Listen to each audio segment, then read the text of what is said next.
Alfonso Cano en el tiempo aquí en el Palacio Presidencial de Cartagena de Indias con nuestro presidente de la República, Gustavo Rojas Pinilla. Muy buenos días, presidente Rojas. Buenos días, doctor Cano. Qué alegría estar compartiendo aquí con el tiempo. Un saludo muy especial a todos los colombianos. Bueno, presidente Rojas, ya este 13 de junio se cumplen ya 4 años de su gobierno. Considerando toda la situación de inestabilidad que hubo en las zonas rurales, con todo este asunto de las guerrillas, las contraguerrillas y hasta los golpes con el gobierno, pues ¿cómo considera que es la cuestión actual de su gobierno? Doctor Cano, ¿por dónde empezar? Muchas gracias por hacer esa pregunta. Y se lo digo porque este ha sido el gobierno del siglo. Este ha sido el gobierno de la paz. El gobierno que desde el día 1 trajo a Colombia una política y un plan estratégico, socioeconómico, cultural, de trabajo, de igualdad, de oportunidades. El 13 de junio, por ejemplo, trajimos la televisión a Colombia inspirados en el gobierno nazi cuando fue agregado militar en Alemania. Logramos el voto de la mujer a través del plebiscito en Colombia. Le construimos el acueducto a La Guajira y acercamos a las comunidades guayús a Colombia. Hemos construido más de 50 megacolegios, 5 estadios de fútbol, infinidad de casas de interés social. Logré crear el DANE, hicimos el primer censo nacional, creé el SENA, el SNA, el ICA. Este ha sido el gobierno de Colombia, este ha sido el gobierno que le ha respondido a la gente, este ha sido el gobierno que ha decidido cambiar el rumbo del país. La cantidad de proyectos agrarios que hemos construido han sido increíbles. Logramos fortalecer el ejército, despolitizar el ejército. Por supuesto, logramos quitarle el poder a los corruptos, liberales y conservadores y sacarlos del escenario político. Moralizamos la tropa. Eso fue lo que hicimos, y cuando hablo de la tropa me refiero a nuestro ejército y me refiero a todos los colombianos y a las colombianas. Prohibimos el comunismo, que es el gran mal del siglo en Colombia. Prohibimos la oposición política, tenemos un gobierno estable, decretamos y legislamos desde el Ejecutivo. Esa es nuestra misión, restablecer este país. Hagamos memoria. ¿Qué nos puede contar del denominado golpe de opinión que usted lideró contra el expresidente Laureano Gómez hace unos 3 años? El golpe de opinión quizás fue el mejor momento de la historia de Colombia. Recordemos que el presidente Laureano Gómez estaba acusado de hacer o de cranear el asesinato del líder Jorge Eliezer Gaitán. Después de que él huye cobardemente del país y le da su derrame cerebral, queda en el año 52 interino el presidente Urdaneta. El gobierno cayó, los liberales y los conservadores se estaban matando hasta en el Congreso. Pueblos como Sumapaz, como Tunja, eran poblaciones llenas de guerra, de odio bipartidista. La gente simplemente se estaba matando. El presidente Alberto Lleras y Alfonso López, enemigos partidistas por tradición, vinieron al ejército a buscar apoyo. Cuando yo les di el apoyo para sacar al presidente Gómez y acabar la dictadura ruin que estaba haciendo, porque recordemos que canceló el Congreso, eliminó las Cortes, centralizó todo el poder basado en la dictadura española de Franco, entonces simplemente no había más opción. Él intentó sacarme como general, yo no lo permití, mis altos mandos me rodearon y esa noche del 54 fuimos a su casa, lo acorralamos, él volvió a huir del país y yo me declaré presidente para salvar a Colombia y salvar la paz. Considerando varias intenciones que usted ha manifestado de ser elegido por 3.ª vez en la ANAC y también varias acciones de censura que usted ha tomado en la prensa y en la radio, ¿qué considera del pensamiento de muchos colombianos que lo catalogan a usted como un dictador? Los corruptos y los revoltosos bipartidistas pueden decir lo que quieran, eso a mí ni me va ni me viene. Desde que prohibí el comunismo en Colombia, la determinación ha sido clara. El comunismo es el mal del siglo. Nosotros hemos cancelado periódicos como Semana, El Espectador, porque simplemente son altaneros, porque mueven la opinión, porque simplemente son comunistas y el comunismo no vamos a permitir que permee Colombia. Por otro lado, en la ANAC, claramente yo he legislado por el Congreso y no voy a reabrir el Congreso hasta que Colombia esté preparada para ello. Me pueden llamar como quieran. Presidente, la gente en las calles está diciendo que sus días en el Palacio de la Niña están contados. ¿Qué opiniones tiene acerca del pacto de Benidorm entre liberales y conservadores, que buscan derrocarlo usted y hacer lo que ellos llaman un frente nacional? Doctor Cano, el pacto de Benidorm es un chiste.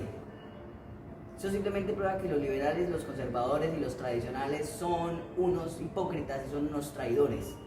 Estos dos personajes que usted menciona, que fueron a buscarme a mí para sacar a Gómez, hoy quieren retomar el poder para quedarse y monopolizar a Colombia. Yo no lo voy a permitir. Yo no lo voy a permitir porque tengo claro cuál es el rumbo del país y la ANAPO me va a reelegir por tercera vez presidente constitucional de Colombia. Dios y el pueblo son la prueba de que mis intenciones son puras. Nos acaban de informar de la casa editorial de Semana, por Eduardo Santos, que los partidos sindicalistas, el Partido Comunista, ha armado un paro cívico nacional contra usted. Y además nos han informado varios estudiantes que la Fuerza Pública ha abierto fuego contra ellos y que lo van a volver a hacer. ¿Cuál es su reacción ante esto? ¿Qué piensa hacer? Cano, por favor, yo pensé que usted era un tipo decente, un periodista serio. ¿Qué es eso? Empecemos por un punto. La supuesta Semana, la Asamblea Gaitanista, el Partido Comunista, son todos ilegales ante los ojos de Dios y la ley. Nosotros hemos sido firmes con nuestra política de no comunismo. Que la gente está diciendo es falso. Los estudiantes que están estudiando, juiciosos en sus universidades, saben que nosotros somos su mayor respaldo. El resto que abren fuego contra la fuerza pública son comunistas, son revoltosos, son incitadores. Y si tenemos que abrir fuego contra ellos, lo haremos una y mil veces como ya lo hemos hecho antes. Este país no se va a caer.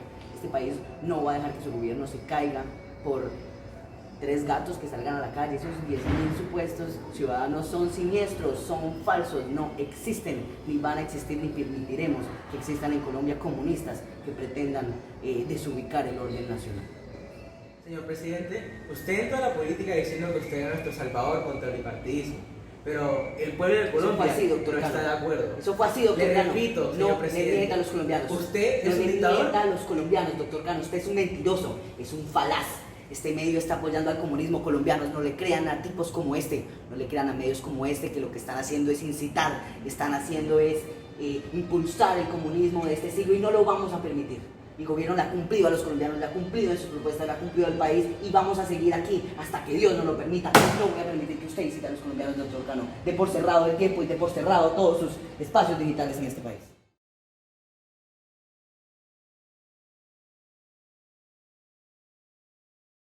Lamentablemente, la historia de Colombia tiende a repetirse. Pocos días después del momento que escogimos para grabar la entrevista, los liberales y los conservadores se unen y después del gran paro cívico nacional, solo en el poder, Rojas se ve obligado a renunciar y a exiliarse en España. Esa, digamos, es como la macro conclusión que sacamos. El general Rojas fue un presidente muy polémico. A pesar de que es innegable que fue un dictador, como podemos ver en su censura de la prensa y la represión violenta de la oposición de izquierda, se puede argumentar que no fue del todo deconstructivo para Colombia. Hay que tener en cuenta que en algunos momentos de la historia, un líder autoritario es necesario para devolver el control y el orden al Estado. Para 1952, el conflicto bipartidista se había salido del control, hasta el punto de que Laureano Gómez intentaba reformar el Estado para quedarse con todo el poder ejecutivo.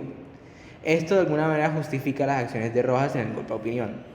Casos similares han ocurrido en el país, por ejemplo con presidentes como Rafael Reyes. Así es. A pesar de lo anterior, lo cierto es que los grandes problemas e inconformidades que han afrontado los colombianos y las colombianas en los gobiernos desde el año 2000 han sido muy similares, las últimas 2 décadas, y definitivamente tienen herencia en muchos hechos, como el mandato de Rojas, por supuesto. Por ejemplo, durante estas últimas décadas hemos retomado esa visión de aquel neoliberalismo radical representado en proyectos como la Ley de Crecimiento del gobierno Duque, que tanto inconformismo generan en las personas y que, digamos, fortalecen la noción de pobreza real de los ciudadanos. Asimismo, la corrupción política en las clases tradicionales y en el ejército, por ejemplo en el gobierno de Uribe, con casos como el de los asesinatos extrajudiciales, que tanto auge tomaron en el mandato de Rojas Pinilla, siguen siendo realidades muy vigentes. Asuntos como la famosa mermelada en el gobierno de Santos, la burocracia, las chuzadas, son claramente males que no han cesado. También casos como el de la ley TIC y la censura a programas como Los Puros Criollos en este gobierno son ejemplo de esa censura a la prensa, ¿no? Por último, hay muchos asuntos que alimentan las marchas y las protestas que hoy se llevan a cabo para exigir cambios estructurales en cuanto a algunas represiones y usos de la fuerza pública contra estudiantes y manifestantes y contra, digamos, la sociedad en general, así como infinidad de cambios que la gente exige, ¿no? Pero esa es nuestra historia y sabemos que es un deber conocerla para no tener que padecer su repetición. Muchas gracias.